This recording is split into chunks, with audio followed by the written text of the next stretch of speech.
All right, today we're just going to do a quick history and demonstration of a couple types of Old West single shot rifles. Right here on the bottom we've got the Trapdoor Springfield. I believe this one is a model 1884 in 4570.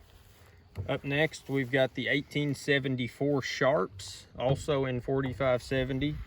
And on the top we've got the 1885 Highwall in 4570. So between the three of these, really the Sharps was designed first, but the original Sharps was not a cartridge firing gun, not metallic cartridges. It was a breech loader just like this, but it would take a paper cartridge. You would put the hammer on half cock, drop the falling block, insert a paper cartridge into the breech, and the end of the paper cartridge would be hanging out of the back of the breech, and when you brought this block up, it would cut the back of the paper cartridge off. You had a cone right here. You would place a percussion cap on, cock it, fire. The hammer would strike the percussion cap and ignite the paper cartridge and expend the bullet. But really, the single shot metallic cartridge firing, out of these, the first one was the Trapdoor Springfield. Now, at the end of the American Civil War, the United States government had something like 1 million rifled muskets laying around, and they wanted a cheap way to get into some single shot breech loading rifles.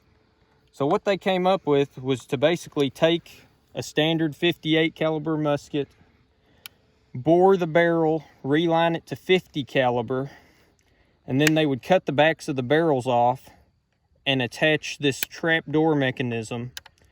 And so it was in 50-70 government. And the way these work, you've got a little latch right here. So you put it on half cock, hit this little latch, it opens the trapdoor.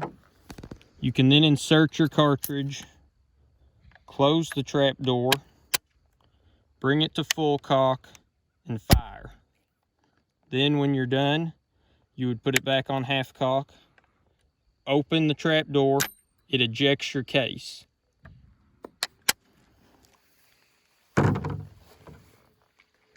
So the next in line is the 1874 Sharps. This was one of the most popular rifles for buffalo hunting during the 1870s, and it was also made famous in the movie Quigley Down Under. This one, put it on half cock, open the lever, insert your cartridge. You have to push it a little harder to get the ejector to close.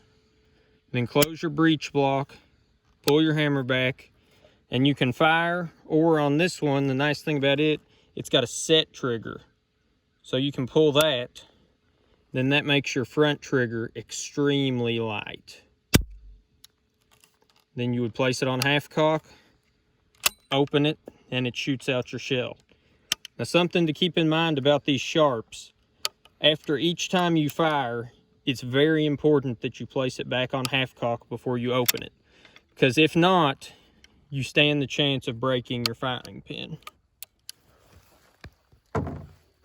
So sometime in the late 1870s or early 1880s, this was after most of the buffalo had been hunted, the Sharps Rifle Company went out of business. And around that same time, the Winchester Repeating Arms Company became aware of a young designer named John Browning.